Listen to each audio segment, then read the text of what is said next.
बाहाय माने कुनु राजनीतिकनि भेदाभेद लायालासिनो जों खौसेयाव फैनांगौ आरो गासिबो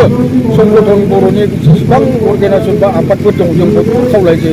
प्रेसिडेन्ट बिथां माने द्रौपदी बिथांनोबो जों बिथांनि रिसिप्टखौबो जों मोनदों नोंथांमोननि मेम'रेन्डामखौ सेपारेट स्टेट बिनाय मेम'रेन्डामखौ जों मोनबाय होननानै बिथाङा जोंनो रिप्लाइ हरदों आरो लाइजाम हरदों। जोबोद मोजां दिनै बे क'क्राझार जिल्ला अलमड' एक्स भलुन्टियार फर्सनि नैथि माने खुंगा नैथि कनफारेन्स बे जादों मादगाव आनसलिकनि सिङाव माने हालां बाजार होननाय मोनसे जायगा बे बाजारनि गेवलां फोथारावनो मैयानिफ्राय 7 फेब्रुवारि बे साननैनि हाबाफारिखौ लानानै खुंनाय जादों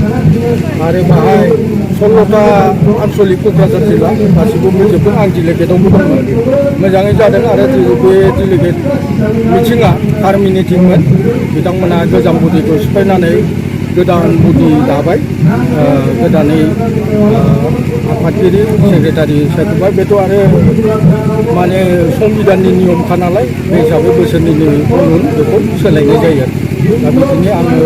खोब मोजां मोनदों दिनै बे हालां बाजाराव फैनानै बयबो रायजो राजा लोब लोब माने बाहागो लाफैदों खामानि दामानि बयबो हेफाजाब होदों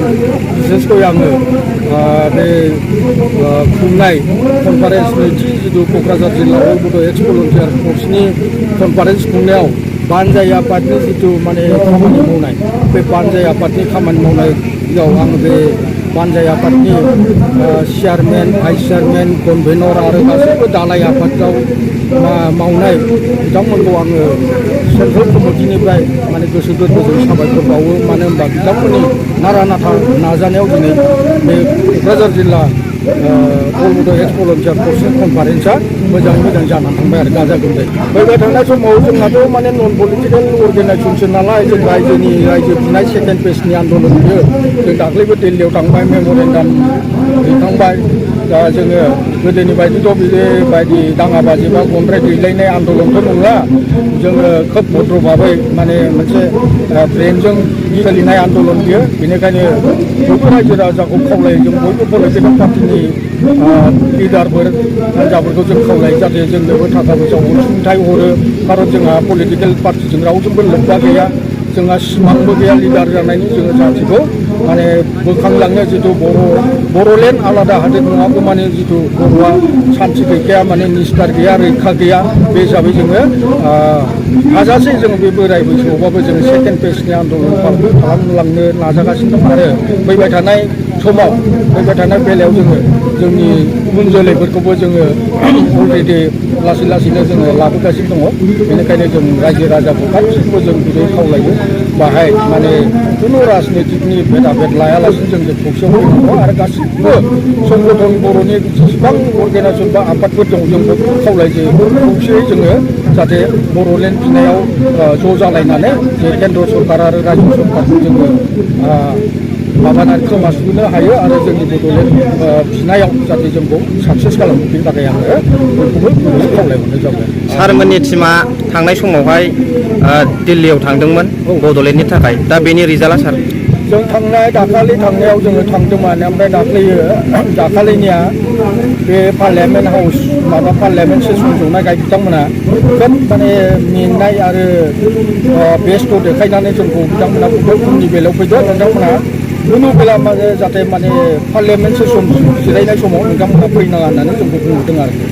माने दा बेनिखायनो जोङो बे दाख्लै थांनाय माबायाव जोङो बे मेम'रेन्डामखौ साबमिट खालामनाय जायाखै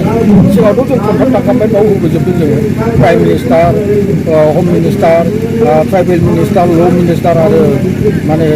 प्रेसिडेन्ट बिथां माने द्रौपदी बिथांनोबो जों बिथांनि रिसिप्टखौबो जों मोनदों नोंथांमोननि मेम'रेन्डामखौ सेपारेट स्टेट बिनाय मेम'रेन्डामखौ जों मोनबाय होननानै बिथाङा जोंनो रिप्लाइ हरदों आरो लाइजाम बेखौनो जों बुंगासिनो दङ खारन दा बैसोआबो बाबेनजोब्बाय नालाय एसे मेंग्लिबायबो आरो दानि इयं जेनेरेसना गासिबो माने बेफोरखौ सोलोंनोबो नाजाया मबाइलजोंनो बेस्थ' थायो बिथांमोना आं ओंखायनो बयबो बे इयं जेनेरेसन खावलायो जाथिनि सेन्टिमेन्ट हाबनांगौ एक्स बड' भलुन्टियार फर्सआ काउन्सिल फैबाय बुथार जाबाय बोराय बैसो जानानै थैबाय बेमार आजार जानानै थैबाय दा जोंनि मथ'आ बेनो जोङो मोनसे नङा मोननै नङा मोनथाम जोङो एकर्ड खालामबाय बे एकर्डआव जोङो जोंनि माने माबा बायदि जोङो जोंनि बिनाय बायदि जोङो बेबायदि माबा मोनाखै खारन इसिबां फिसा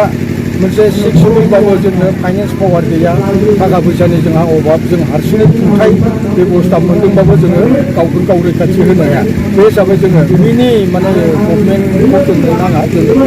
सेपारेट स्टेट नांगौ फुल प्रेजेन्ट बे फुल प्रेजेन्टनि थाखायनो जोङो संकसनिफ्राय सदिया ब्रह्मपुत्रनि साहानिफ्राय भुटान हाजोसिम जों बे एरियाखौ लानानै जों सेपारेट स्टेट डिमान्ड जोंनि माबायाव दंखायो जों मोनब्रै पइन्टखौ लानानै बिदों जों संकसनिफ्राय सदिया बुरलुंबुथुरनिफ्राय गंगार हाजोसिम बेनिफ्राय कार्बि आंलंनि बर'फोरखौ 6 स्कुलाव हिल्स ट्राइब हिसाबै माने सिकिउरिटि होनांगौ बर' रेजिमेन्ट खुलिनांगौ आरो बुहुमनि बर'फोरखौ रैखाथि होनांगौ बे मोनब्रै डिमान्डखौ लानानै जोङो मेम'रेन्डामखौ अलरेडि होनाय जादों।